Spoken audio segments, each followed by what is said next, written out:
If it's summer and you have weeds in your lawn, they're trying to tell you something. A lot of times it's not very good news. But the good news is that you can figure out why they're showing up and take the steps to prevent them from happening in the future and even the next year. Today's video, we're going to talk about summer weeds, how to identify them, why they're here, what you can do about them, most importantly, prevent them in the future and next year. This is Jordan with Lawn Doctor. Let's dive in. Why do weeds show up in the summer? A lot of times we have something called annual weeds. But what that means is that they come up one time a year, usually in their timing. So for a dandelion, it's usually in the spring. We have some winter annuals too. But a lot of times in the summer, we have summer annual weeds. So crabgrass is a summer annual weed because it does not come up or you don't see it until the summertime. And that's why we see them during this time. In reality, with any weed that comes up, it's going to be taking advantage of a weak lawn. They don't just show up. They're not random. You don't see them in very thick lawns because the best defense against any weed is a nice, thick, healthy turf stand. You see them in weak lawns that are thin that usually need some seeding. Heat, drought, thin grass, compacted soil, or even hot spots along edges too. That's where you're going to see a lot of these weeds living. Again, can't stress this enough. A healthy, thick lawn is always your best defense. You don't have to spray anything. If you just have a good thick turf stand, it's going to prevent those weeds from getting the sunlight they need to kind of germinate and take over your good existing grass. Let's start with the big one everybody talks about that causes us the most issues, the most stress. It's going to be crabgrass. As we can see here, this lawn is just infested with crabgrass because crabgrass germinates in the spring, but we don't see the real effect of it or don't see it until the summertime. That's when it starts to come up. It loves the heat, loves dry, loves a thin lawn, loves edges. If we go over here and kind of look at individual pieces of crabgrass here, crabgrass is kind of categorized in a couple different tiller stages. So you have your 1, 2, 3, 4, and 5 tiller stage. Your 5 is your adult stage. Your 2 to 3 tiller stage is going to be the toughest to kill time because it's actively growing. It's not really taking up a lot of nutrients during that time. So you want to try to get it in the 1 to 2 tiller stage or the late 4 to 5 tiller stage. Here we probably have it again in that 2 tiller stage because we have 2 tills coming out of one here, the first tiller, with the second tiller shooting out. So this is going to be right in that 1 to 2 tiller stage as well. And again, it's going to be like a lime green and it's going to lay down flat. This likes to lay down flat. You can tell it's just kind of sitting in there and kind of spreading out across. And what it does is it spreads out across this grass. It'll thin this grass out because these thick blades kind of take over and don't let anything grow in that place. So the best case against crabgrass again is a nice thick healthy turf stand. You want to do a spring pre-emergent the next year to hopefully prevent it from popping up in the summertime. If you get it here in this stage now, it can be sprayed, but it's tough. It usually takes multiple laps. Therefore, that'll give you a chance to reseed in the fall. Therefore, you can thicken your turf up. Another popular weed we see in the summer that often gets confused with crabgrass is nutsedge. It's not a broadleaf weed or a grassy weed. It's considered a sedge. It grows from a little nutlet in the ground and it grows straight up and is a very lime green, but it looks very different from crab to where you see it grow faster above the grass. Also, usually common in more areas that are either very drought stressed or very compacted as well, or sometimes hold a lot of water. We usually see a lot of nutsedge in those areas. Another thing too with nutsedge is if you don't take it out at that little nutlet in the ground, you will see it every year. You can kind of spray it down and get by, but you need to really use a product that's going to attack it at the nut. Therefore, you don't see it again. Most products on the market though usually only take it out at the top, so you're going to see it year to year. Spurge and purslane are like two cousins. They're both two very common summer weeds. They love the hot, dry weather. They love thin areas and they love growing along edges of like hot spots like driveways, sidewalks, stuff like that. That's where you're really going to see it. You really want to try to control this one early again because they both kind of spread out mat-like just like that crabgrass, and they block a lot of your grass or kind of create thin areas. A lot of times too, you can identify spurge because it has tiny little dots on the leaf blades. Spurge is a lot smaller compared to purslane. Purslane is more succulenty where it holds kind of more water in its vines and in its leaves. They could be easily mixed up. Let's take a closer look. We see right here on this edge, we have this hot spot. We have this thin areas. We have some crab in here, spurge in here, purslane.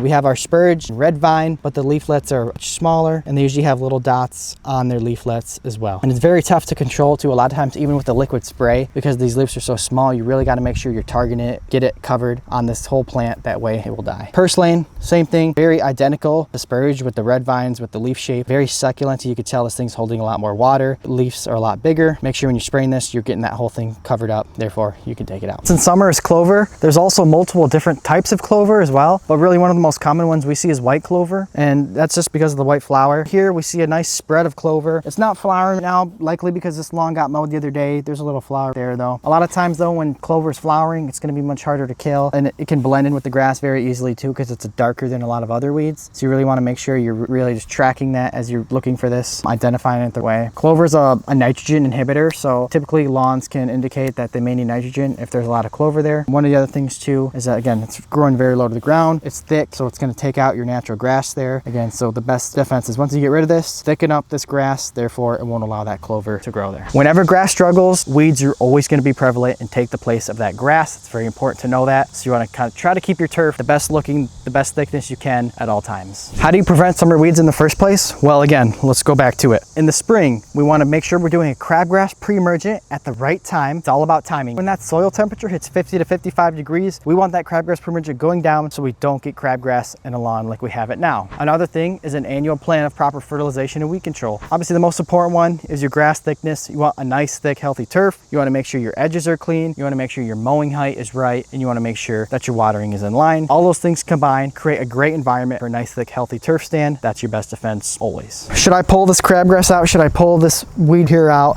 Well, if I try to pull this weed out, a lot of times, like I just did here, I'm only pulling the top out. I did not get the whole root there. You can tell it kind of ripped off. And so this weed will be back in probably a couple of weeks. Should you pull weeds? I know it's tough. I know they're very unsightly, but pulling them will not help you in any way. Again, you may get the whole root, but a lot of times it's leaving pieces of that root there. It's all gonna grow in from that anyway. Or if you have a service, they're not gonna be able to see where those weeds were or be able to spray them. So if you pull them, they're not gonna be able to make sure they're sprayed, and therefore they're gonna come back in a couple of weeks anyway. What you wanna do is get them sprayed down, get them taken out, get the lawn cleared out, and then get it seeded. Therefore, you can create that thick turf. Always remember this, weeds don't appear because you're unlucky. They always appear for a specific reason, and it's usually because your turf favors the conditions for them to grow in. You wanna focus on building a nice, thick, healthy turf stand that's dense, and you want to do that through proper fertilization, proper weed control, watering conditions, and mowing heights. Those are the best cultural practices that you can do to give your lawn the best chance and defense against broadleaf weeds. Thank you guys so much for tuning in to today's video. If you have questions about weeds in your lawn or need help with an ID, we'd love to help you out. Send us a video, ask us a question. Again, this is Jordan with Lawn Doctor here in West Michigan. Until next time, see you later.